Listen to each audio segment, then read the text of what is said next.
Hello friends, welcome to Susan and John MathTube. This is lesson number 8 in the examination preparation series for the second year engineering students. And in this video, we are going to learn about the determinants. And as always, how to use the videos effectively. And I'm sure you know, point number 1, are you ready with a pen and a paper? And let's work out all the problems together. And it's up to you. You can follow step number 3, 4, 5 so that you become more confident in the exam. Okay, and with that, let's start determinants. Okay, now in your syllabus, determinants is actually a continuation from class 12. And you might even find a few problems which you learned in class 12 itself. Anyway, let's revise. First of all, determinants are square arrangements. And unlike matrix, it can never be a rectangular arrangement. Matrix can be square or rectangular arrangements. And square matrices are transformations. I told you in earlier videos when we learned about matrix transformation, matrices are basically transformations. It can change one vector into other vectors. Okay, now determinant is a square arrangement and every determinant has a value. And the method to find the value of a determinant is called the expansion of the determinant, and it shows the magnification of the transformation. I'll repeat once more. The determinant gives the magnification of the transformation. Anyway, let's go through the properties. I hope you remember how to expand a determinants. However, I expect a few students who might have forgotten the method, and for them, let's start with how to expand a 2 by 2 determinant. Now look at this. You choose A and move in this order. That is, you write A into D. Minus, you move in this order. That is B into C. This will be the expanded value of the determinant. And suppose you have a 3 by 3 determinant. I already told you determinants exist only in squares. So A1, A2, A3, and let's say the second row is B1, B2, B3, and the last row is C1, C2, C3. Now if you want to expand this, if you want to feel more comfortable, you can put plus, minus, plus. However, it is not necessary. Anyway, let's start with A1. And this is called row expansion or expanding in a row. So A1, and now what you do is you just leave this row and this column. So you end up with B2, B3, C2, C3. And next is you choose minus A2. Now the same thing, leave that row and leave this column. So you end up with B1, B3, C1, C3, and finally plus A3, and follow the same thing. You forget about this row and this column, and that leaves us with B1, B2, C1, C2. Okay, now a 4 by 4 determinant. So suppose you have something like A1, A2, A3, A4. B1, B2, B3, B4, C1, C2, C3, C4, and D1, D2, D3, D4. Now look at this. It's going to be really hard. When you have 4 by 4 determinant, it's going to be hard because you are going to expand 4 3 by 3 determinants. So look at this. We start with A1. We start with A1, and as before, we will leave the first row and the first column, and I hope you are able to see that 3 by 3 part.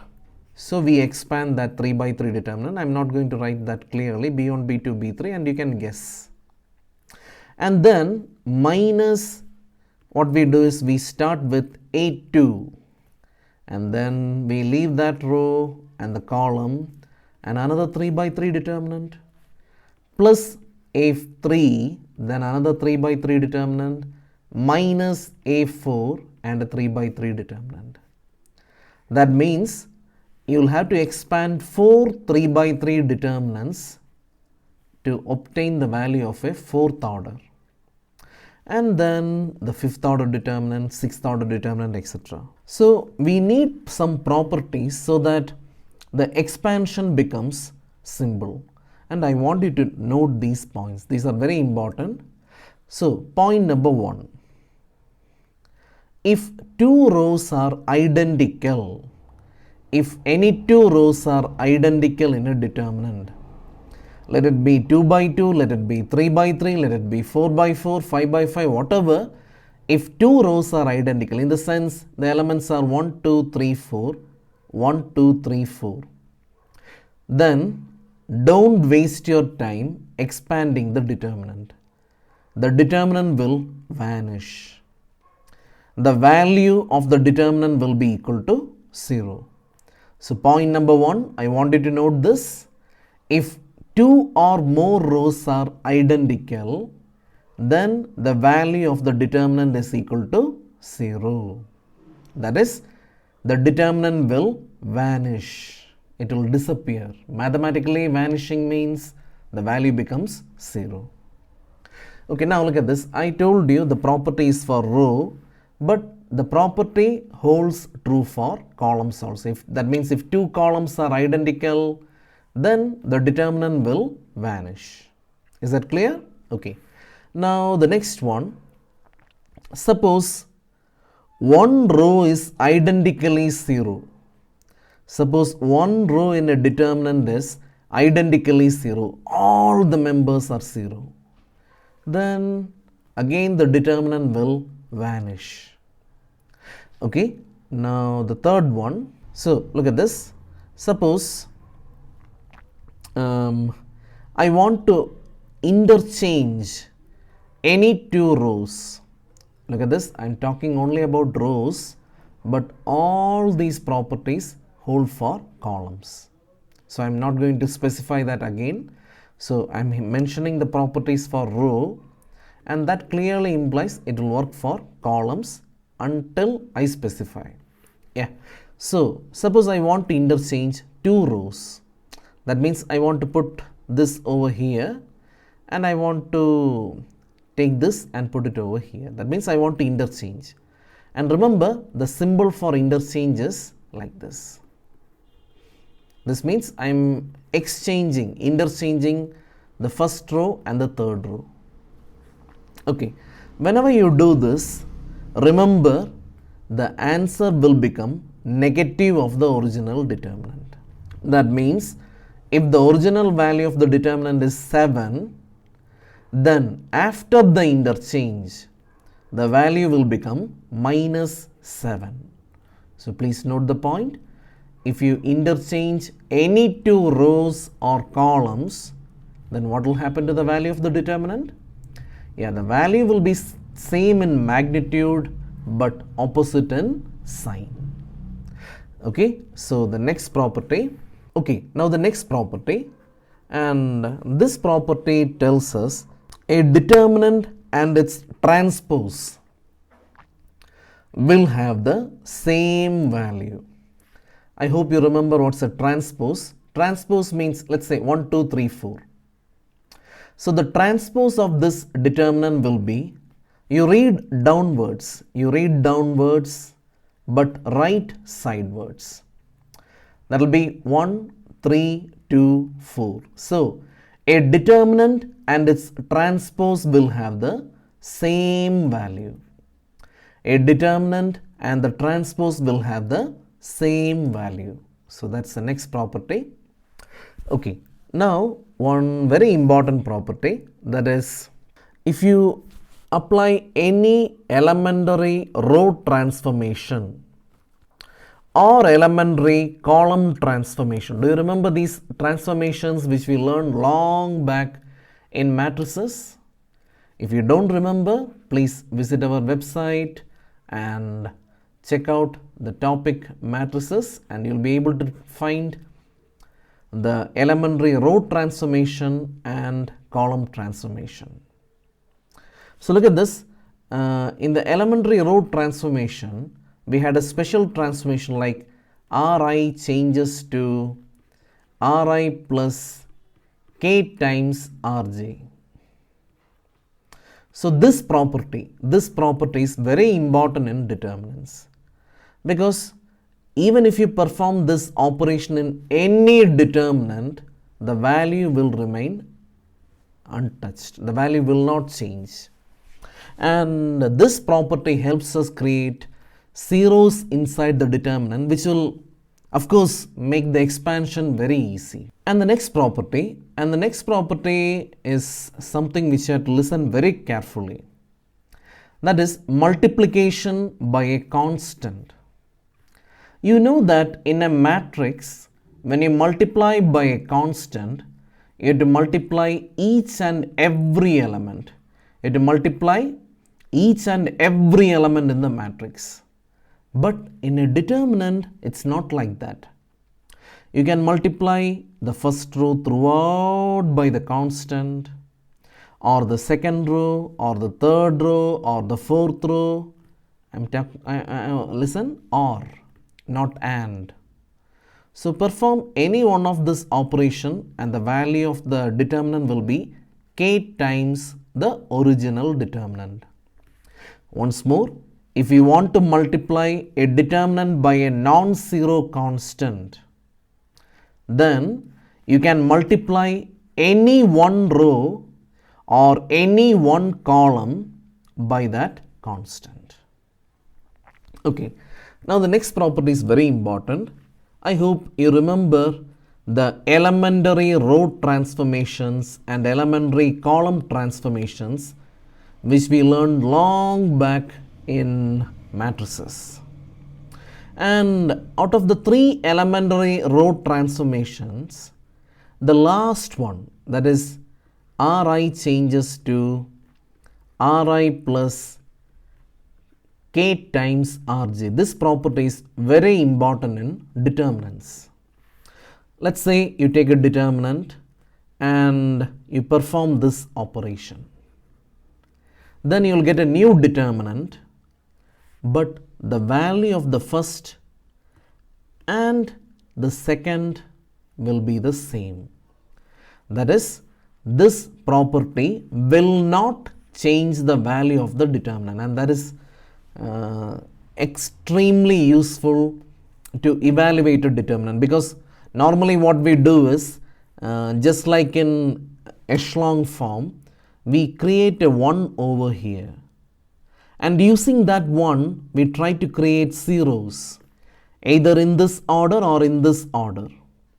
And once you create zeros, it will be very easy to expand and the order of the determinant will decrease. I'll give you one example. Suppose I want to evaluate 1, 4, 9, 4, 9, 16, 9, 16, 25. So look at this. What I do is a very simple operation. I'm going to write R2, just like in matrices, this is the target and I'm going to use this one. And this is the target and I'm going to use this one. So I'm going to design the operation. R2 changes to R2 minus 4R1. And R3 changes to R3 minus 9R1. So we get 1, 4, 9, because row 1 is not going to change. Now 4 minus 4, that gives me 0, and 9 minus 16, that is minus 7, and then comes 16 minus 36, that is minus 20, and again 0. So 9 minus 9, and then 16 minus 36, so again minus 20, and then 25 minus 81, and that is minus 56. Now look at this. Now the advantages, by the way, I told you the determinant and the transpose will be giving you the same value. So you can expand row wise or column wise. Anyway, I'm going to expand column wise. So I'm going to write plus, minus, plus. So I'll get 1 into, you leave this row, leave this column. So I'm going to get minus 7, minus 20, minus 20, minus 56. Then minus 0 plus 0, so that's it. So look at this. The third order determinant became a second order determinant. So that's one huge advantage of this process. And that's it. It's a second order determinant. I can work out very easily, and the answer is minus 8. Okay, let's start with one past paper question, and I'm sure you have learned the same problem in class 11. Okay, anyway, let's start. So I take the LHS because we have to prove that this value will be same. Okay, anyway, there is a question. Distinguish between a matrix and a determinant. So remember, matrix is a transformation, especially square matrices. So let's start with a question from 2073, and I'm sure that you have seen the same question in class 11. Anyway, we have to prove that this determinant is equal to this determinant. Okay, so let's start from the left hand side. Anyway, there is one more question which you can answer very easily. You can refer any book you like and write the proper definition.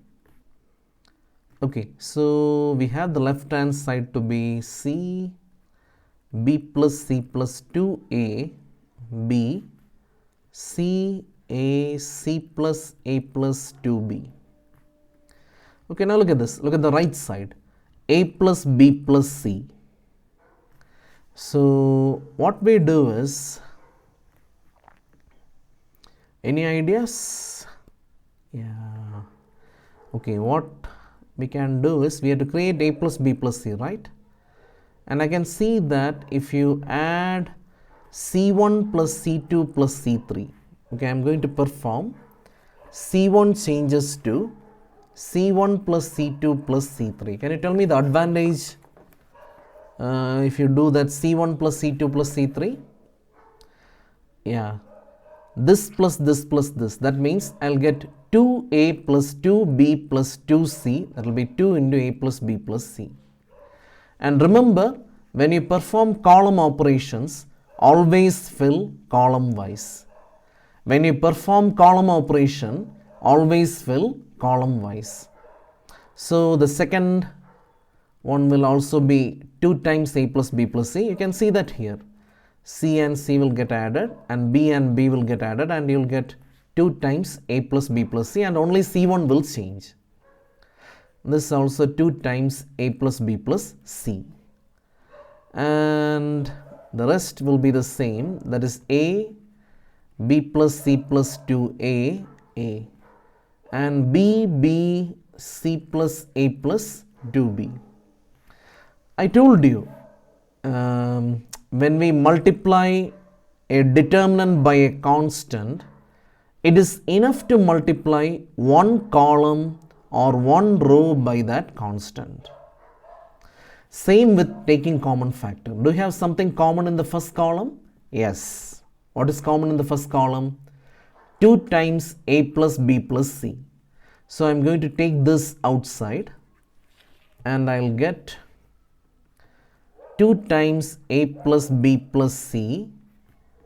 Wow, 1, 1, 1. That is exactly what I want. Then B plus C plus 2A and A. Again B, B, C plus A plus 2B. Now it's easy, very easy, because you learned matrices, and in matrices you learned how to create zero in echelon form and normal form.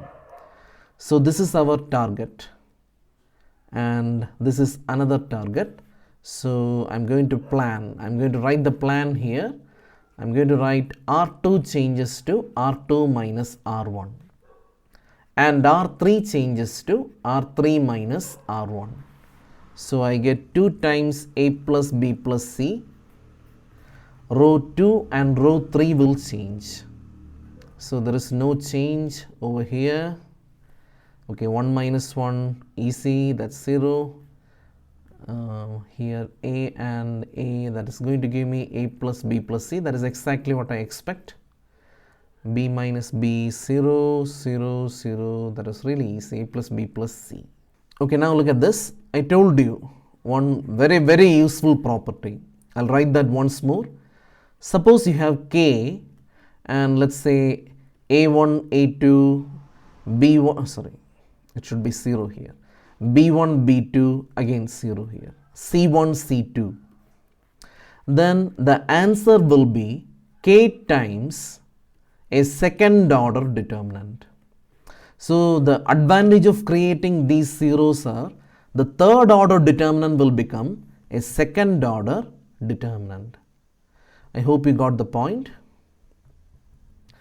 Okay, now look at this. This is equal to 2 times A plus B plus C times, so look at this, I'll write this 1 and the second order determinant. 0, 0, A plus B plus C. And you know how to expand this, and that's it. We get 2 into A plus B plus C the whole cube. Okay, let's check out one more problem. This is really easy because in this video I want to make your base really strong, and in the next video we will go through complicated problems. Yeah, okay, so let's start with the left hand side. Any idea what to do? Yeah, it's very easy because, okay, so I'm going to do C1 changes to C1 plus C2 plus C3.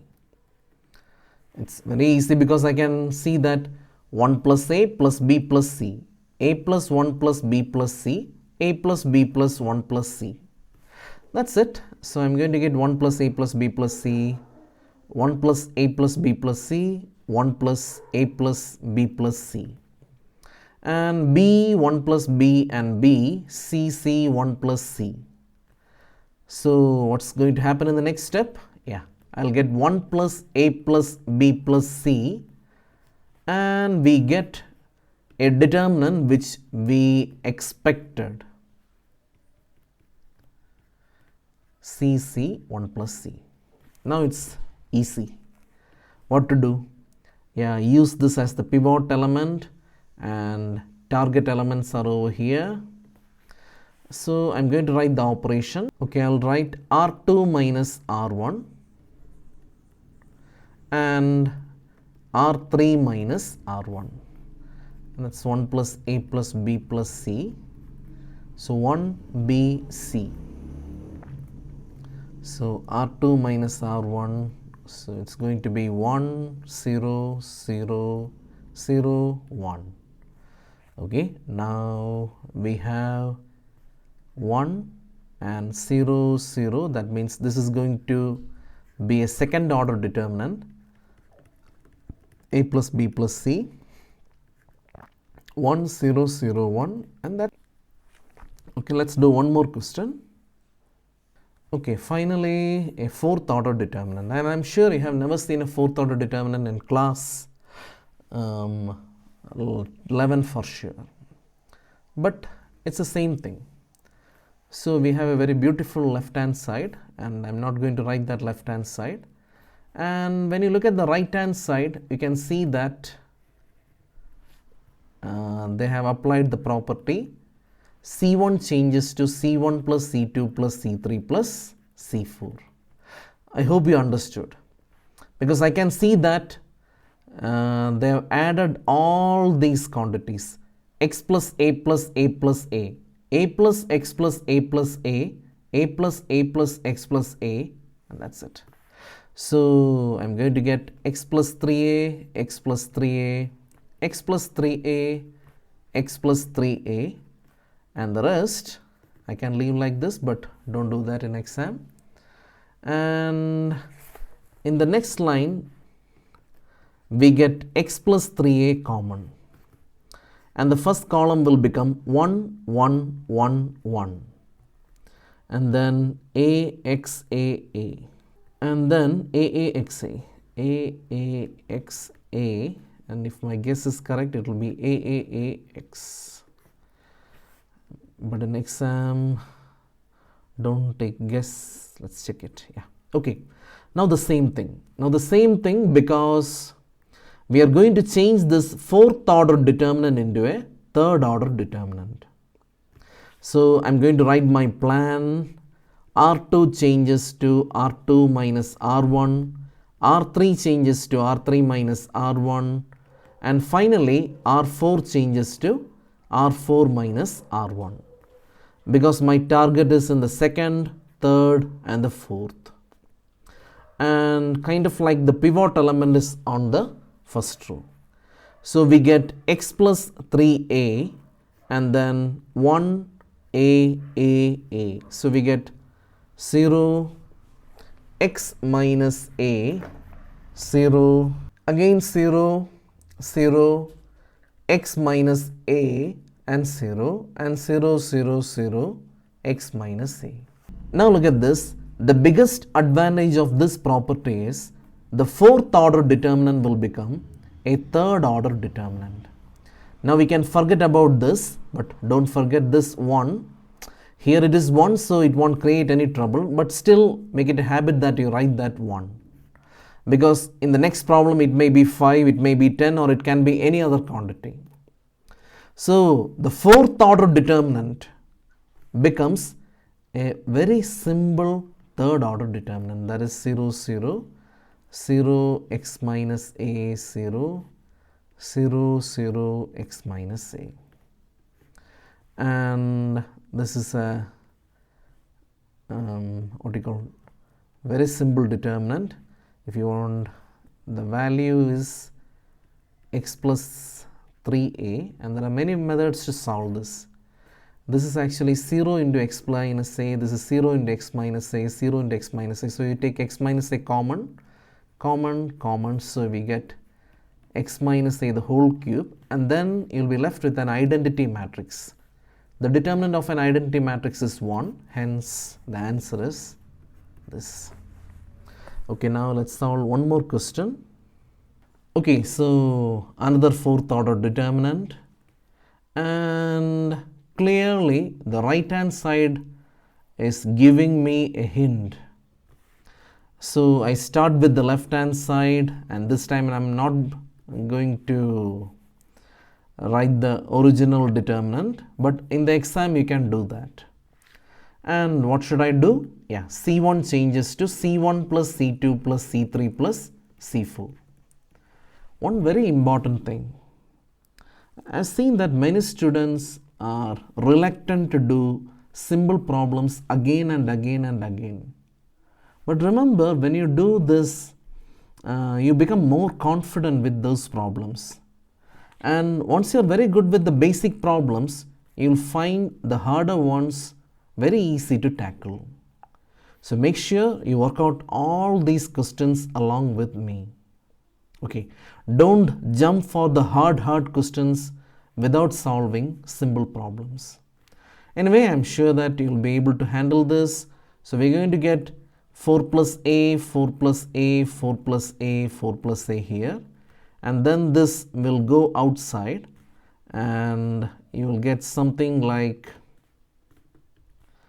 4 plus a times 1, 1, 1, 1, and the same thing will happen. And you keep this as the pivot and the target elements over here, and I'm sure that you'll be able to reduce the fourth order determinant into a third order determinant, and hence the right hand side.